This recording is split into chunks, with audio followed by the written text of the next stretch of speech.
사랑하는 성도 여러분, 인생을 살아가다 보면 누구나 한 번쯤은 깊은 절망의 골짜기를 지나게 됩니다.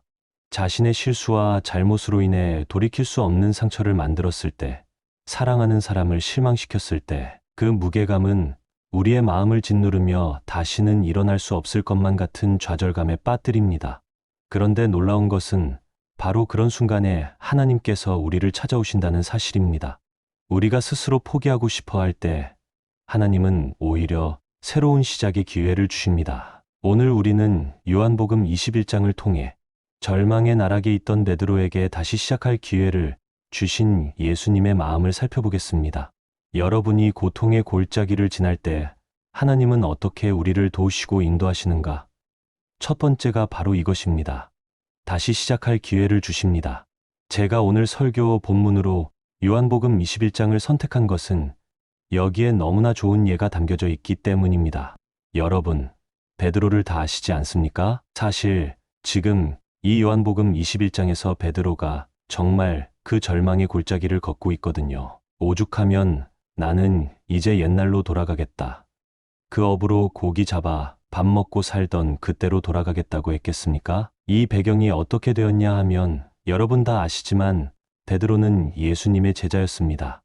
그것도 너무 사랑을 많이 받았던 제자였는데 제자로서 절대 해서는 안 되는 배신을 저질렀습니다. 그것도 예수님이 지금 십자가를 지시는 과정에서 가장 베드로의 위로가 필요한 그 상황에서 자기도 잡혀갈까봐 그렇게 예수님을 3번씩이나 부인하는 일을 저질렀습니다.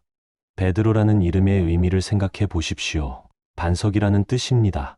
예수님께서 직접 그에게 주신 이름이었습니다. 너는 반석이고 내가 이 반석 위에 내 교회를 세우리라고 하셨던 그 베드로가 지금 무너져 내리고 있는 것입니다. 반석 같던 믿음이 모래성처럼 허물어져 버렸습니다. 얼마나 낙심되고 절망의 골짜기를 지금 거닐고 있겠습니까? 예수님을 따르던 그 열정과 확신은 온데간데 없이 사라지고 자신이 저지른 일의 무게감이 그를 짓누르고 있었습니다. 예수님이 가장 외로우셨을 때, 가장 도움이 필요하셨을 때 자신은 도리어 등을 돌렸던 것입니다. 베드로의 마음속에는 후회와 자책감이 소용돌이치고 있었을 것입니다. 어떻게 내가 주님을 부인할 수 있었을까? 어떻게 내가 그런 비겁한 일을 할 수 있었을까? 나는 정말 주님의 제자라고 할 자격이 있을까? 주님께서 나를 용서하실까?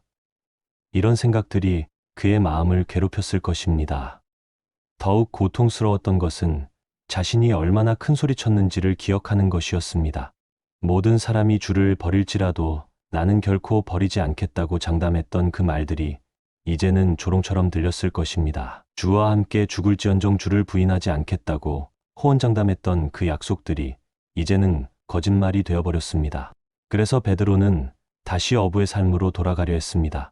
예수님을 따르기 전에 그 평범한 일상으로 돌아가서 자신의 잘못을 잊고 살고 싶었던 것입니다. 갈릴리 바다로 돌아가서 그물을 던지며 물고기를 잡으려 했습니다. 하지만 과연 그럴 수 있었겠습니까? 한 번 경험한 주님의 사랑과 은혜를 완전히 지울 수 있었겠습니까? 베드로는 지금 인생의 가장 어두운 터널을 지나고 있었습니다. 자신이 저지른 일로 인해 스스로를 용서할 수 없었고 다시는 예수님 앞에 설 자격이 없다고 생각했을 것입니다.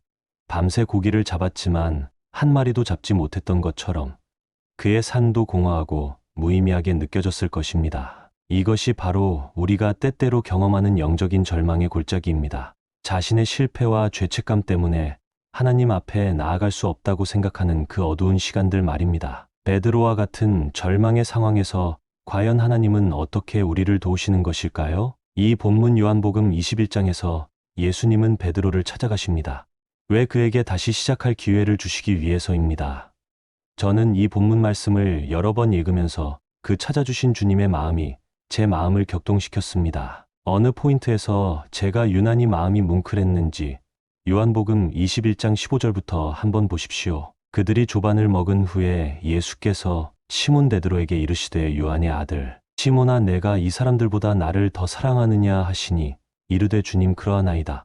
내가 주님을 사랑하는 줄 주님께서 아시나이다 이르시되 내 어린 양을 먹이라고 하셨습니다. 이 뜬금없는 이야기처럼 들리지 않습니까? 그것도 한 번이 아니고 3번씩이나 말입니다. 16절에서 또 두 번째 이르시되 요한의 아들 시몬아 내가 나를 사랑하느냐 하시니 이르되 주님 그러하나이다. 내가 주님을 사랑하는 줄 주님께서 아시나이다. 또 똑같은 말씀을 하십니다. 이르시되 내 양을 치라고 하셨습니다. 17절에서 세 번째 이르시되 요한의 아들 시몬아 내가 나를 사랑하느냐 하시니 주께서 세 번째 내가 나를 사랑하느냐 하심으로 베드로가 근심하여 이르되 주님 모든 것을 아시오. 내가 주님을 사랑하는 줄을 주님께서 아시나이다. 예수께서 이르시되 내 양을 먹이라고 하셨습니다. 여기서 우리가 주목해야 할 것은 예수님께서 베드로에게 던지신 질문의 내용입니다. 베드로가 자신을 3번 부인했던 것처럼 예수님도 3번 질문하고 계십니다. 하지만 그 질문의 내용을 자세히 보시기 바랍니다. 예수님은 그때 왜 나를 부인했느냐고 묻지 않으셨습니다. 너는 나를 배신했다고 책망하지도 않으셨습니다. 대신 예수님은 내가 나를 사랑하느냐고 물으셨습니다. 이것이 얼마나 놀라운 일입니까? 일반적으로 생각해 보십시오. 누군가가 우리를 배신하고 부인했다면 우리는 어떻게 반응하겠습니까? 왜 그랬느냐고 따져 묻거나 어떻게 그럴 수 있었느냐고 책망하지 않겠습니까? 그런데 예수님은 그렇게 하지 않으셨습니다. 오히려 사랑을 확인하시면서 미래를 향한 사명을 주고 계십니다. 내 어린 양을 먹이라. 내 양을 치라. 내 양을 먹이라. 이것은 베드로에게 새로운 시작의 기회를 주시는 것입니다. 베드로가 3번째 같은 질문을 받았을 때 근심했다고 성경은 기록하고 있습니다. 왜 베드로가 근심했을까요? 혹시 주님이 나를 믿지 못하시는 것은 아닐까 하는 생각 때문이었을 것입니다. 하지만 예수님의 의도는 그것이 아니었습니다.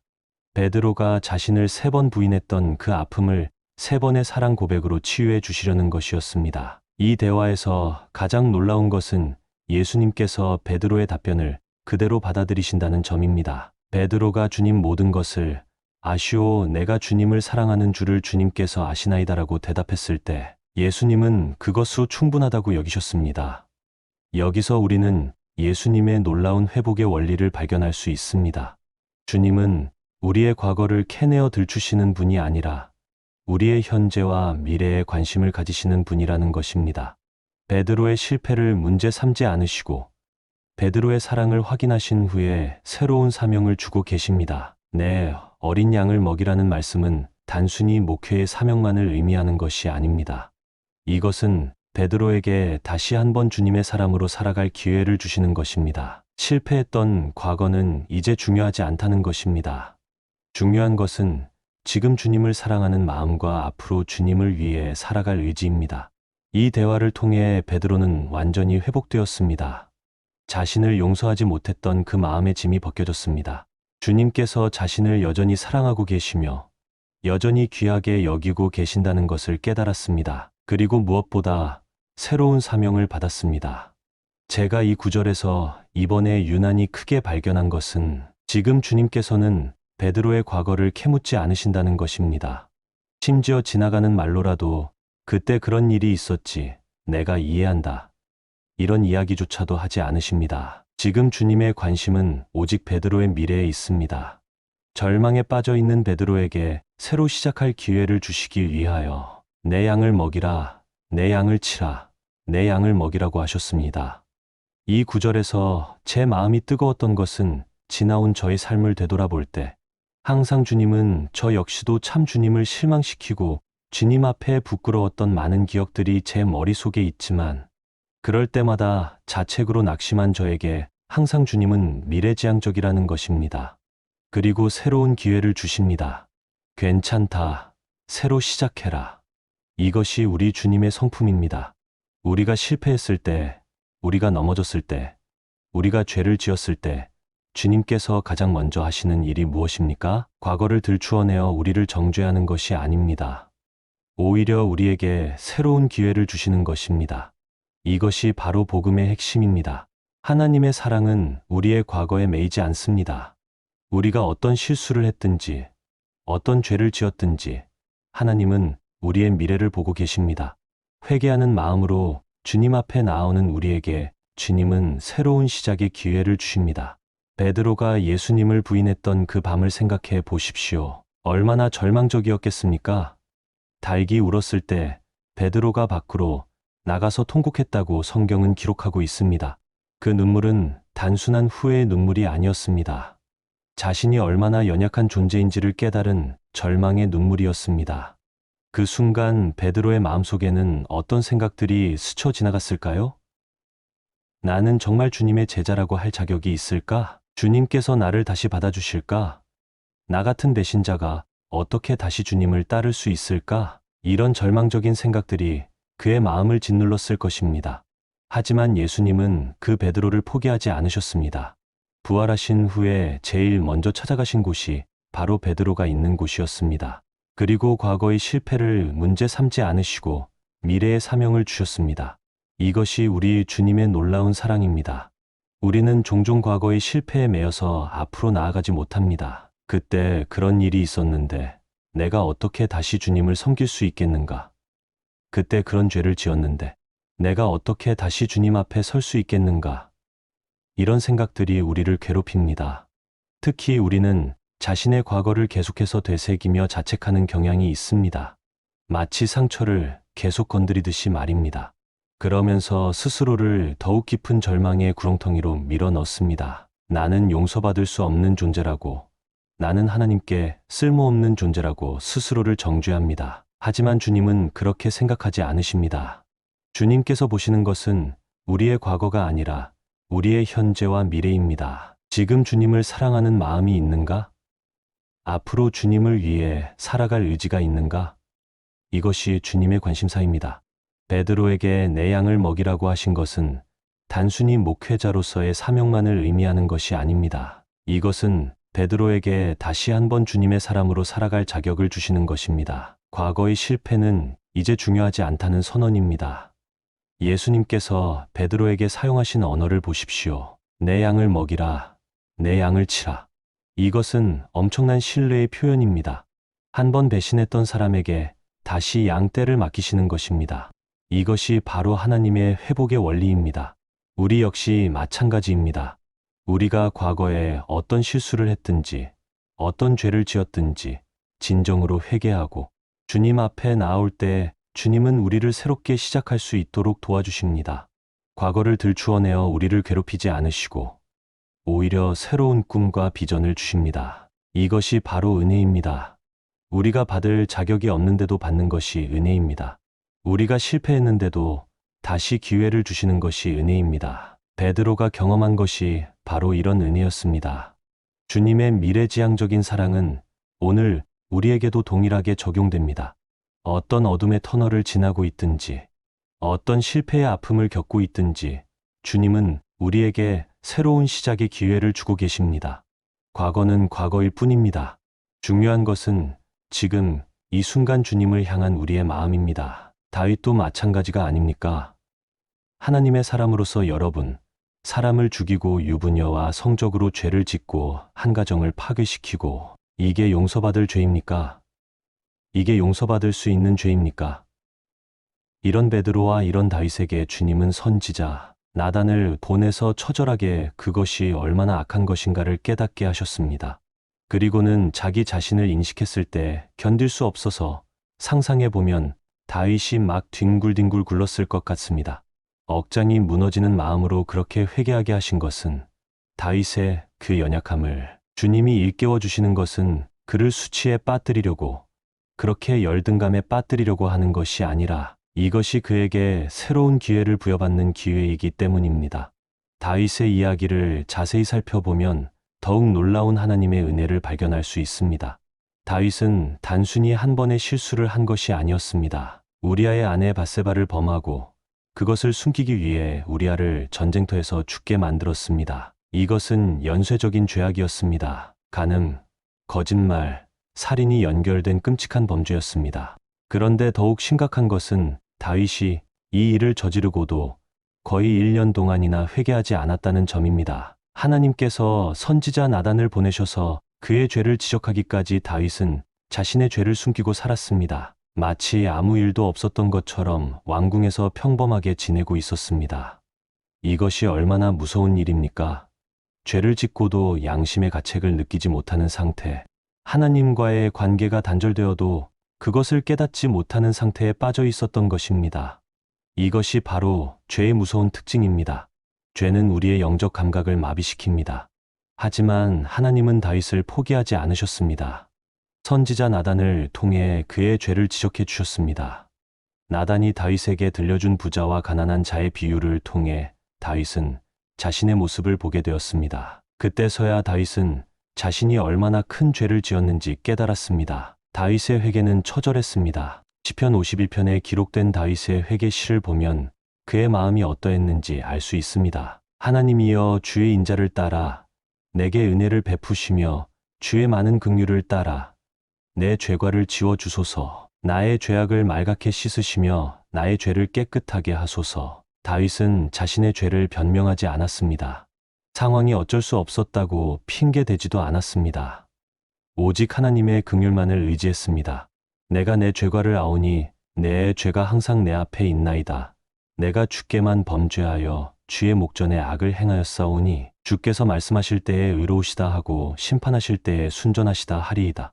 이것이 진정한 회개입니다. 자신의 죄를 인정하고 하나님 앞에서 자신의 무력함을 고백하는 것입니다. 다윗은 자신이 얼마나 연약한 존재인지를 깨달았습니다. 내가 죄악 중에서 출생하였으며 어머니가 죄 중에서 나를 잉태하였나이다. 그런데 놀라운 것은 하나님께서 이런 다윗을 완전히 용서해 주셨다는 점입니다. 그뿐만 아니라 다윗을 통해 메시아가 오실 것이라는 약속까지 주셨습니다. 다윗의 후손 중에서 그리스도가 나실 것이라는 놀라운 약속을 주신 것입니다. 이것이 바로 하나님의 회복의 원리입니다. 하나님은 우리의 죄를 지적하시되 우리를 파멸시키기 위해서가 아니라 회복시키기 위해서 그렇게 하십니다. 나단이 다윗의 죄를 지적한 것도 다윗을 정죄하기 위해서가 아니라 회개하게 하여 하나님과의 관계를 회복시키기 위해서였습니다. 회개의 목적은 자기 자신을 학대하는 것이 아닙니다. 과거의 죄에 매여서 계속 자책하는 것도 아닙니다. 회개의 참된 목적은 하나님과의 관계를 회복하고 새로운 삶을 시작하는 것입니다. 다윗이 경험한 것이 바로 이런 은혜였습니다. 하나님께서 다윗에게 회개하게 하신 것은 그를 수치에 빠뜨리기 위해서가 아니었습니다. 오히려 그에게 새로운 기회를 주시기 위해서였습니다. 다윗은 회개를 통해 더욱 겸손한 왕이 되었고 하나님을 더욱 깊이 사랑하는 사람이 되었습니다. 우리도 마찬가지입니다. 하나님께서 우리의 죄를 지적하실 때가 있습니다. 그때 우리는 그것을 정죄로 받아들이지 말고 회복의 기회로 받아들여야 합니다. 하나님은 우리를 넘어뜨리기 위해서가 아니라 일으켜 세우기 위해서 우리의 연약함을 보여주시는 것입니다. 다윗과 베드로의 공통점이 무엇입니까? 둘 다 하나님의 사람으로서 용서받기 어려운 큰 죄를 지었습니다. 하지만 하나님은 그들을 포기하지 않으셨습니다. 오히려 회개의 기회를 주시고 새로운 시작의 기회를 주셨습니다. 이것이 바로 우리 하나님의 성품입니다. 베드로가 그 밤 사경에 예수님이 그 고통당하는 풍랑으로 고통당하는 제자들을 건지러 주님이 오시는데 그 과정에서 이제 베드로가 만일 주님이시거든 나로 물 위로 오게 하소서 하고 그래서 이제 물로 뛰어들었다가 파도를 보고 현실 앞에 믿음이 약해져 가지고 빠져버리지 않습니까? 그랬을 때 예수님이 그를 손을 내밀어 건져주시는 장면이 나옵니다. 놀랍게도 3시간 가까운 예수 그리스도를 묘사하는 전체를 요약하는 포스터가 바로 그 장면인 것입니다. 지금 물에 빠져 있는 베드로를 예수님께서 움켜잡고 계십니다. 저 장면이 무엇을 의미하겠습니까? 베드로가 힘이 빠져서 손 놓아도 괜찮습니다. 왜냐하면 주께서 잡고 계시니까, 꽉 붙잡고 계시니까요. 이것이 바로 우리 구원자 예수님의 특징입니다. 우리가 놓치고 포기할지라도 주님은 결코 우리를 놓지 않으십니다. 물에 빠진 베드로의 모습을 자세히 생각해 보십시오. 처음에는 믿음이 있어서 물 위로 걸어갔습니다. 주님이 오라고 하시니까 용기 있게 배에서 뛰어내린 것입니다. 하지만 현실을 보는 순간 두려움이 엄습했습니다. 거센 바람과 높은 파도를 보니까 믿음이 흔들렸습니다. 이것이 바로 우리의 모습이 아닙니까? 처음에는 믿음으로 시작했지만 현실의 어려움을 만나면 흔들리는 건 말입니다. 경제적인 어려움을 만나면, 건강의 문제를 만나면, 인간관계의 갈등을 만나면 우리의 믿음은 쉽게 흔들립니다. 그래서 영적으로 물에 빠지는 경험을 하게 됩니다. 하지만 여기서 가장 중요한 것은 베드로가 물에 빠졌을 때 주님께서 하신 행동입니다. 주님은 베드로를 책망하지 않으셨습니다. 왜 믿음이 약하냐고 나무라지도 않으셨습니다. 즉시 손을 내밀어 그를 건져 주셨습니다. 이것이 우리 주님의 성품입니다. 마태복음 14장 31절을 보면 곧 예수께서 손을 내밀어 그를 붙잡으시며 이르시되 믿음이 작은 자여 왜 의심하였느냐 하시고라고 기록되어 있습니다. 주목할 점은 예수님께서 먼저 베드로를 구원하시고 나서 말씀하셨다는 것입니다. 구원이 먼저이고 교훈은 나중입니다. 이것이 얼마나 중요한지 모릅니다. 만약 우리가 베드로의 상황에 있었다면 어떻게 했을까요? 아마도 먼저 교훈부터 했을 것입니다. 왜 그렇게 성급하게 뛰어들었느냐? 왜 끝까지 믿지 못했느냐고 말입니다. 하지만 예수님은 그렇게 하지 않으셨습니다. 예수님께서 베드로를 구원하실 때 베드로의 믿음의 크기를 따지지 않으셨습니다. 베드로가 얼마나 간절히 부르짖었는지도 중요하지 않았습니다. 다만 베드로가 위험에 처해 있다는 그 사실만으로도 충분했습니다. 즉시 손을 내밀어 구원해 주셨습니다.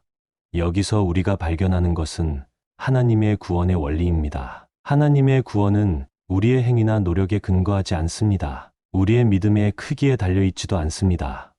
오직 하나님의 사랑과 은혜에 근거합니다. 베드로가 경험한 것이 바로 이런 무조건적인 은혜였습니다. 물에 빠져 허덕이는 베드로를 보시는 예수님의 마음이 어떠했을까요? 안타까움과 사랑이 가득했을 것입니다. 내 제자가 고통당하고 있구나. 빨리 구해 주어야겠다는 마음이셨을 것입니다. 그래서 주저하지 않고 즉시 손을 내미셨습니다. 이것이 바로 오늘 우리를 향한 주님의 마음입니다.